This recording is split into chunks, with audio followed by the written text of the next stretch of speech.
Greetings, greenhouse people. I'm your host, Bill Calkins, and because we like to provide this critical information in any way you choose to consume it, we will offer this discussion in video and podcast formats. My guest today is Josh Henry.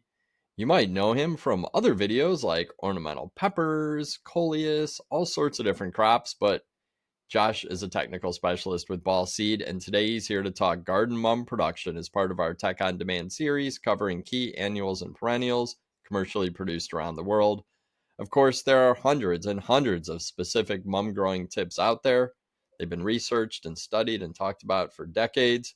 We could do a 10-part series on the crop, and we probably have over the years with documents on specific diseases, podcast deep dives, long form videos, and more. But the goal this time is to address the most important tips and times when issues show up most. This is not going to be exhaustive, but rather hit on key strategies to get your team on the same page with the basics and common challenges faced year to year. It's a tough job, but I think Josh is up for the challenge. If you like this installment, be sure to subscribe to the Tech on Demand podcast on your favorite app and find hundreds of videos on the Ball Seed YouTube channel. But without further ado, Josh, let's see if you can cover garden mum production in less than 30 minutes. Perfect. Thanks so much, Bill. I think we can do it. All right. So what I want to start with really with mums, the key to success is really managing stress, right? Because with garden mums, we're growing them in the summer when things can be kind of crazy. A lot of times we're growing them outside, not in a controlled environment. And so that comes with a lot of added stress compared to a lot of our traditional greenhouse crops. Temperature highs and lows, lots of different pests and diseases, issues with nutrition. Think about all the rain or lack of rain that we can have out in the field, and issues with substrate moisture. So when you think about all these different stressors that we have to manage as growers, these are the things that are really key to keep in mind as we move through the crop cycle and think about how we can succeed with mums. So let's start at the beginning with our propagation checklist. When you get your mums, you're going to want to stick them immediately. But keep in mind that mums are fairly easy to root. If you want to make sure that you have good success, you can use a rooting hormone. You can use something like 1,000 to 1,500 parts per million of IBA as a dip, whether it's liquid or powder. And you can also come in after stick with a pretty low rate of about 100 to 200 parts per million KIBA as a spray. It's important to keep in mind that you want to get good coverage to make sure that rooting hormone is making its way down to the base of the stem where you want roots to form.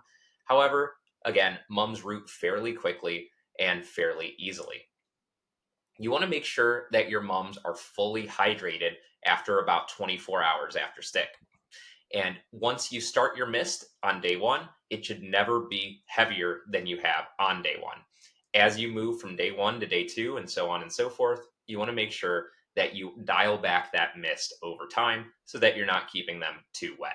It's also really critical to make sure that you get a good bactericide or fungicide on the crop within about 48 hours of stick. There's a lot of different pathogens that can affect mums. Some of the main bacterial ones include Erwinia and Pectobacterium.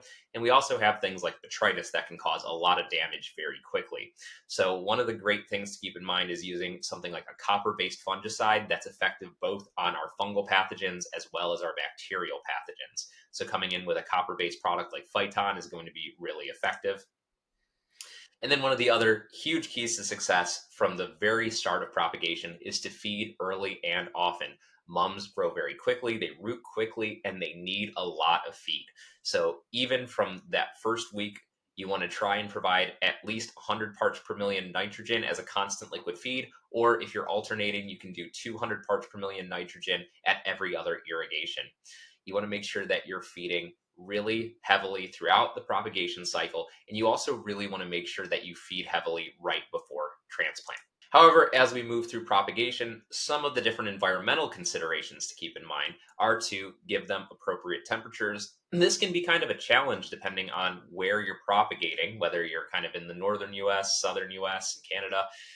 You want to make sure that your temperatures, your soil temperatures are in the 72 to 75 degree Fahrenheit range.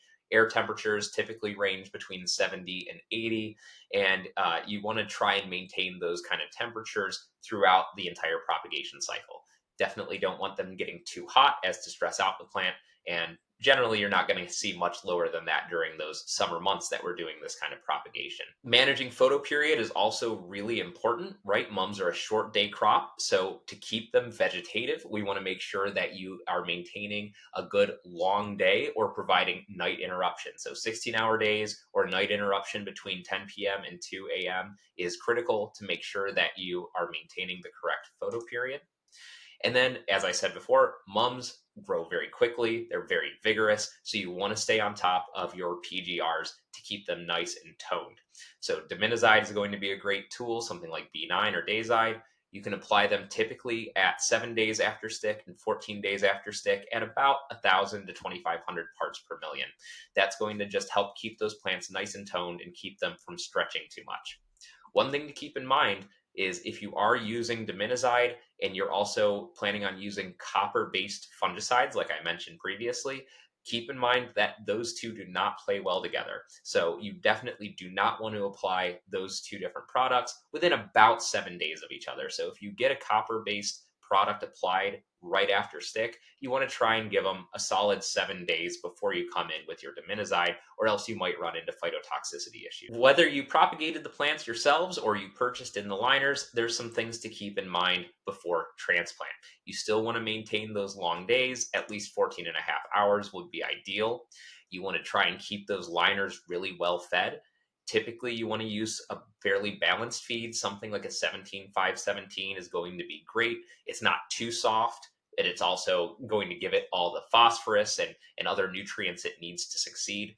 And you really want to limit your nutrient stress, because nutrient stress is one of the main reasons why you see crown budding or premature budding in your crop. So if you want to make sure that your plants don't flower until the end of the production cycle, making sure that you're keeping them well fed is essential.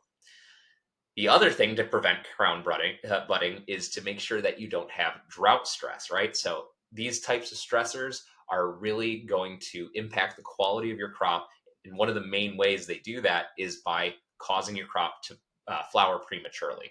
So make sure that you're maintaining good moisture in the liner, not too wet, but you definitely don't want to let them dry out too much either. And then again, whether you brought these liners in or you propagated them yourself, you want to make sure that you get them planted as soon as possible. The longer they sit in the liner tray, the longer that they have to get stretched and to get root bound, and that's going to yield a lower quality plant down the line. So make sure you get them planted as soon as possible. Make sure that when you get them, whether you're receiving them or doing them yourself, you have all your hard goods in place. You have your pots, you have your substrate, you have your fertilizer, you have your drip lines. Make sure everything's in place so you can get them out and either in the greenhouse or in the field as soon as possible.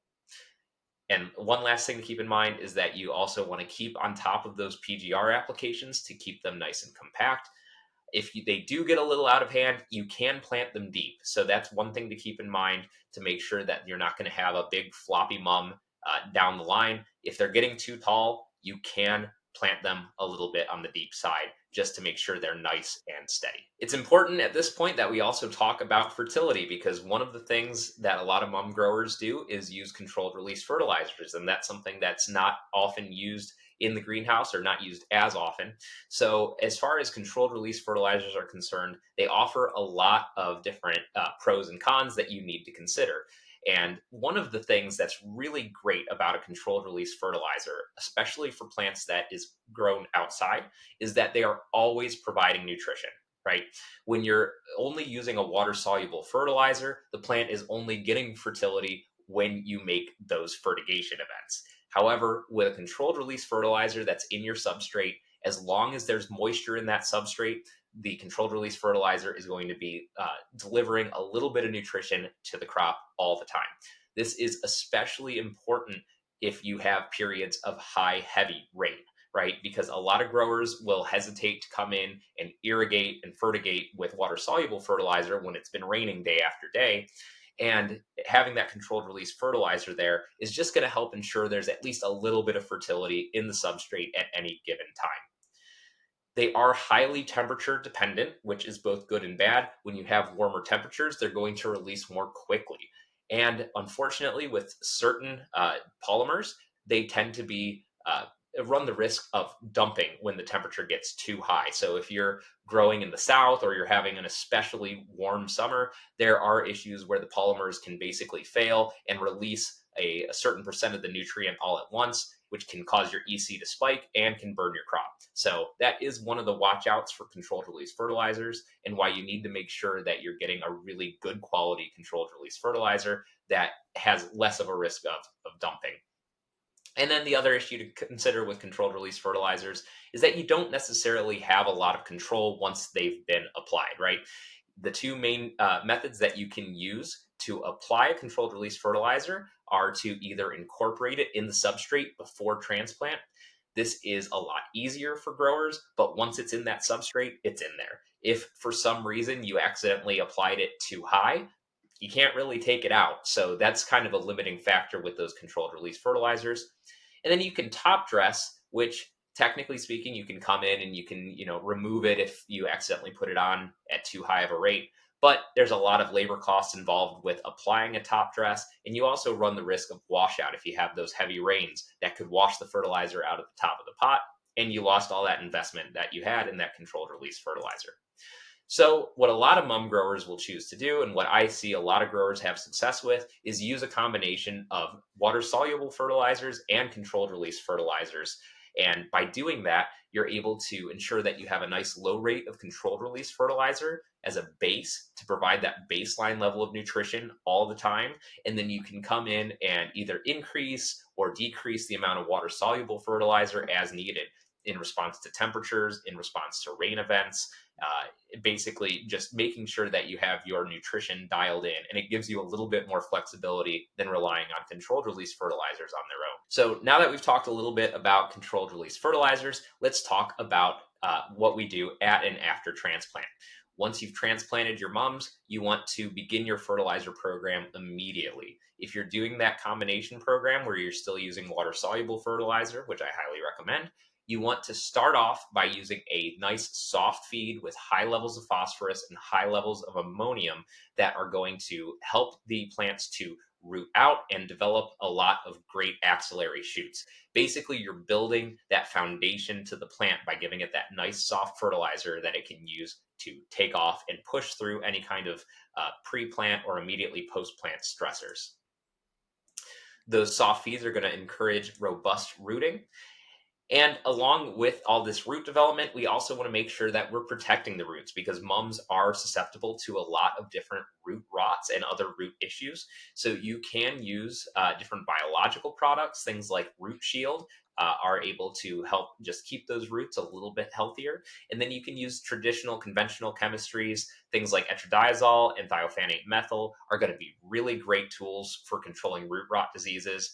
And while something like Subdue Max is a great option for things like Pythium, generally speaking, we like to rely more on things like thiophanate methyl in the summer, because a lot of the different strains of things like Pythium that you'll find in the summer in the heat are more resistant to Subdue. So while Subdue is still effective, it's not necessarily our first line of defense as we typically would consider it in the greenhouse. So make sure that you're getting on these good products, have an effective rotation of different products to control those different root rot pathogens.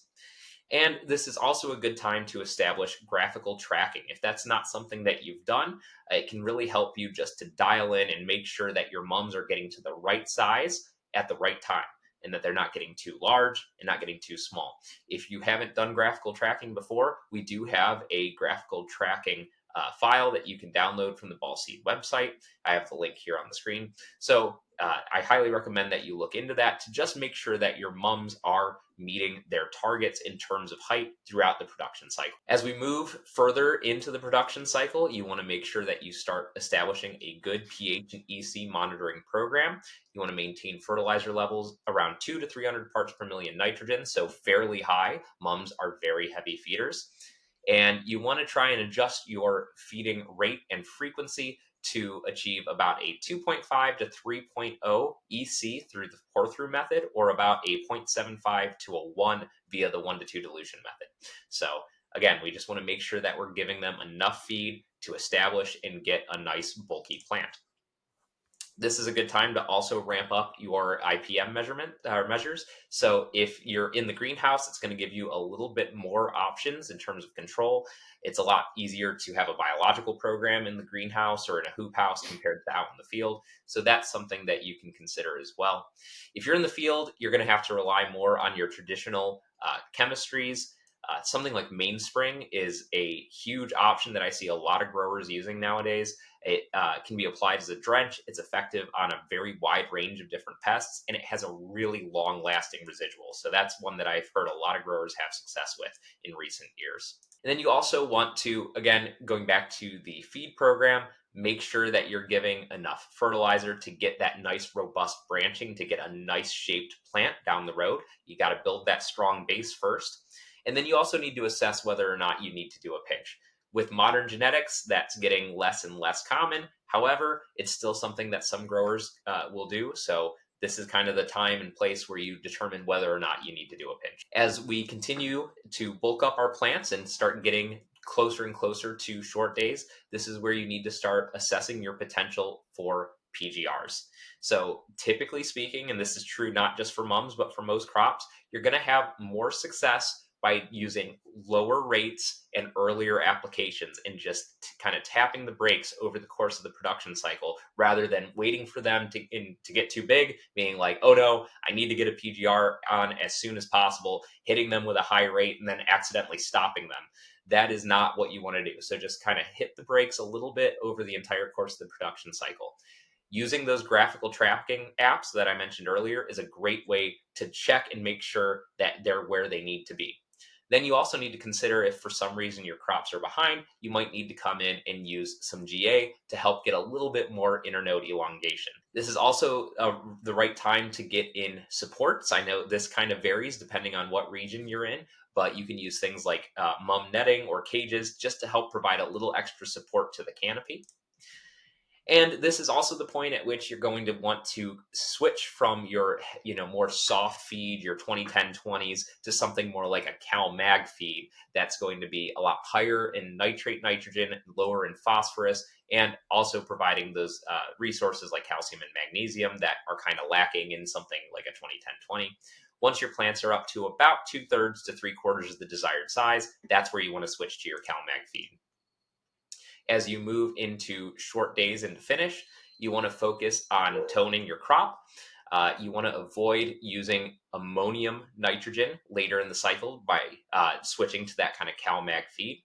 And a lot of growers also have success by providing clear water irrigations to kind of flush those excess fertilizer salts.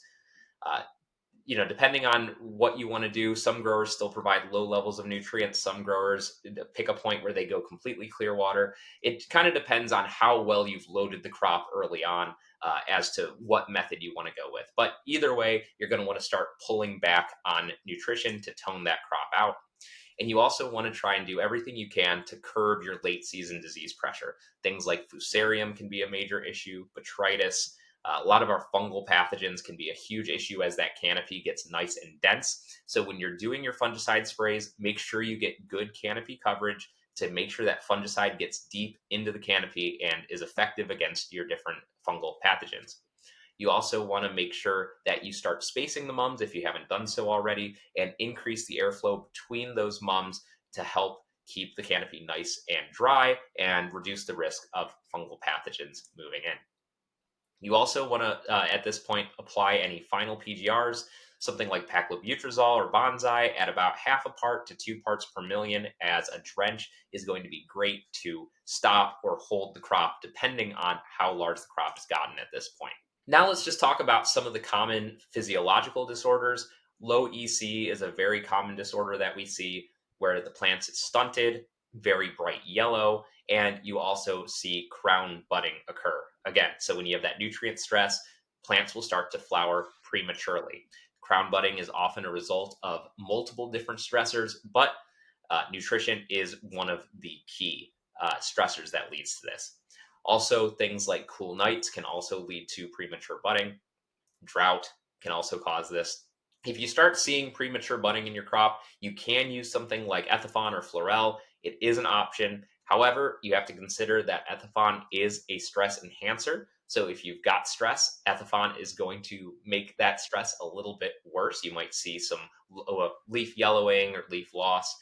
And the other thing to consider is that it may inhibit or delay your flowering. So you want to make sure that you're not applying it too late into the production cycle, or you may risk not meeting your target in terms of flowering. Reproductive phosphorus deficiency or a late season phosphorus deficiency can also occur if you didn't preload with enough phosphorus early in the season and you switch to a low or no phosphorus fertilizer and then start switching to clear water toward the end of production.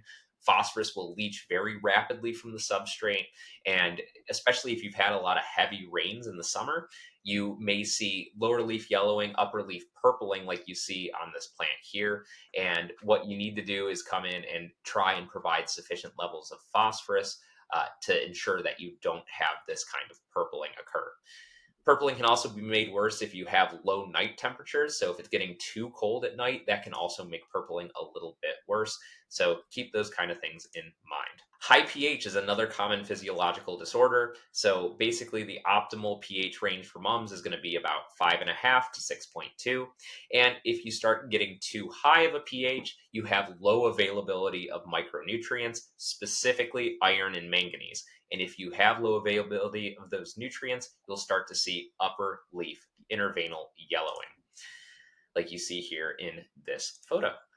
So as far as corrective procedures are concerned, you can come in with a more acidic fertilizer, something that's higher in ammonium nitrogen. So that would be something like 20-10-20, that's higher in ammonium and lower in nitrate compared to something that has more nitrate, like a 15-5-15.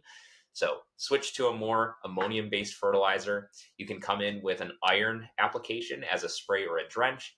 Typically, I would recommend using an iron chelate at about 5 ounces per 100 gallons, or whatever the legal rate is for the specific product you're using.